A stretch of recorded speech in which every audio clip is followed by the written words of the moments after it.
UP के budget पर फिर से चर्चा पर वापस लौट रहे हैं। कौशिक साहब की बात हमने सुनी, दुबे जी बात पूरी कीजिएगा। पूजा जी कि भाई 6 करोड़ तो ये बाहर आ गए थे, बड़ी उपलब्धि हो, उत्तर प्रदेश सरकार बधाई की पात्र है, साधुवाद दूंगा। दूसरी चीज, इतनी इनकम बढ़ गई, पुराने शहर जो ओडीओपी के लिए जाने जाते हैं, मुरादाबाद हो गया, फिरोजाबाद हो गया, आपका भदोही का कालीन उद्योग हो गया, कानपुर का चमड़ा उद्योग हो गया, आगरा का जूता उद्योग हो गया, यहाँ व्यापारियों की हालत खस्ता है, लोग रो रहे हैं, परेशान हैं, कर्मचारियों की छटनी कर दी गई है। आय बढ़ी कहां से है?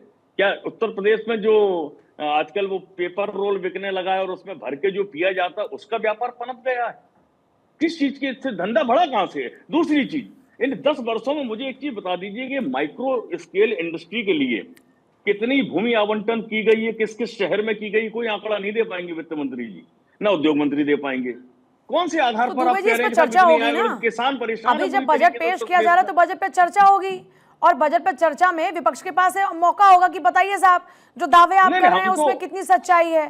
लेकिन हम सिरे से नकार दें, आप ये कह रहे हैं कि जो भी डॉक्यूमेंट्स या जो भी फैक्ट्स पेश किए जा रहे हैं, आप ये कह रहे हैं कि सरकार झूठे फैक्ट्स पेश कर रही है। वो फैक्ट नहीं है, वो एक चुनावी घोषणा पत्र की तरह घोषणा है और कुछ नहीं है। जमीनी धरातल पर पिछले 10 साल से बजट ही कौशिक साहब जवाब दीजिए इन बातों का जरा। दुबे जी कह रहे हैं कि ये चुनावी घोषणा पत्र है। फिरोजाबाद के उद्योगपतियों की स्थिति क्या है? गिरी है। द्विवेदी जी का कहना ये है कि वित्त मंत्री इनसे पर्सनली आके मिलते और सारे आंकड़े जो हैं वो इनको बताते और फिर ये उस पर साइन करते, वेरीफाई करते। क्योंकि सदन में जो बजट रखा जाता है तो सदन में झूठ नहीं बोला जाता, और जो आंकड़े होते हैं वो सरकार के भी नहीं होते नवीन जी, एजेंसियों के होते हैं। उसका जरा सोर्स बता दीजिए, कौन सी एजेंसी ने दिए आंकड़े भैया? अरे सर सुन लीजिए ना सर, एक तरफ तो आप कह रहे हैं कि 6 करोड़ कैसे गरीबी रेखा से नीचे आ गए, 5 किलो उस पे है, तो एक तो आप ये भी स्वीकार नहीं कर रहे, और दूसरी बात कह रहे हैं आय कैसे बढ़ गई। जहां गरीबी रेखा से नीचे निकल रहे हैं उनको भी कह रहे हैं कि नहीं साहब 5 किलो उस पे हैं, राशन पे हैं। यदि 5 किलो राशन पे ही होते तो वो गरीबी मुक्त ही हो जाता, प्रदेश का देश ही हो जाता। केवल उत्तर प्रदेश में तो नहीं मिल रहा है 5 किलो, वो तो पूरे देश में मिल रहा है।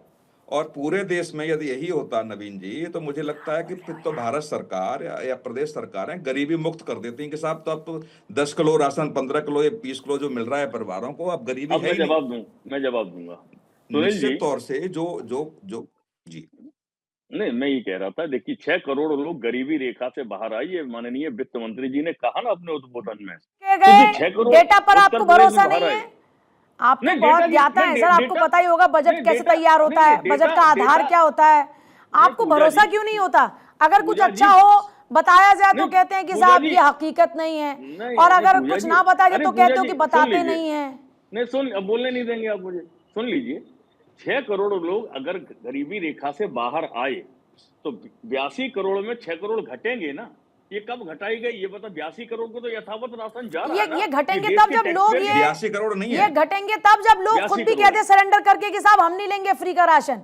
अच्छा, मतलब जब तक नहीं लोग सरेंडर करेंगे चलता रहेगा ये बंदर। अच्छा, एक ईमानदारी से बताइए दुबे जी एक ईमानदारी से बताइए। चलिए आपकी बात की पुष्टि अब नीलेश करेंगे। नीलेश, एक बात बताइएगा, उत्तर प्रदेश में आप लोगों के करीब रहते हैं, अच्छा खासा लोग कमाते हैं, अच्छी खासी आय है, क्या उसके बाद राशन लेना बंद कर देते हैं क्या उत्तर प्रदेश के अंदर? देखिए बिल्कुल, अगर हम उत्तर प्रदेश की बात करें, हम भी दुबे जी को सुन रहे थे, वो कह रहे थे कि 5 करोड़ लोग जो है वो राशन उनको क्यों दिया जा रहा है। तो दुबे जी से ये सवाल है कि जो मर्सिडीज से चलने वाले लोग हैं उत्तर प्रदेश के, वो आखिर क्यों अपनी जो है मर्सिडीज वाली कमाई को छुपाकर प्रधानमंत्री आवास के तहत आवास को जो है लेने के लिए फॉर्म भरते हैं, और जब उनको आवास मिल जाता है तो किसी अपने नौकर के नाम या किसी अपने ऐसे व्यक्ति के नाम ले लेते हैं ताकि वो उसमें फंसे ना। उत्तर प्रदेश में तमाम ऐसे उदाहरण सामने आए हैं जिन्होंने अपनी आय को छुपाया है और सरकार को गुमराह करके तमाम सरकारी योजनाओं का लाभ उठा रहे हैं। क्या दुबे जी इस बात से ताल्लुक रखते हैं? और उत्तर प्रदेश सरकार ने ऐसे लोगों को चिन्हित करके उनके ऊपर कार्रवाई भी की है। जब आज बजट पेश हुआ है, 5 करोड़ लोगों को बताया जा रहा है कि वो गरीबी रेखा से ऊपर आए हैं, उनकी आय दोगुनी हुई है, तो ऐसे में सरकार ऐसे लोगों के लिए भी उपाय करेगी। समय समय पर उत्तर प्रदेश में देखने को भी मिला है कि जो लोग सरकारी योजनाओं का लाभ गलत तरीके से ले रहे हैं उनके ऊपर कार्रवाई हुई है, बाकायदा उनसे वसूली भी हुई है। तमाम ऐसे उदाहरण उत्तर प्रदेश में मिलते हैं। आगे चर्चा को बढ़ाएंगे, अभी और समय हमारे पास में इस पर चर्चा के लिए।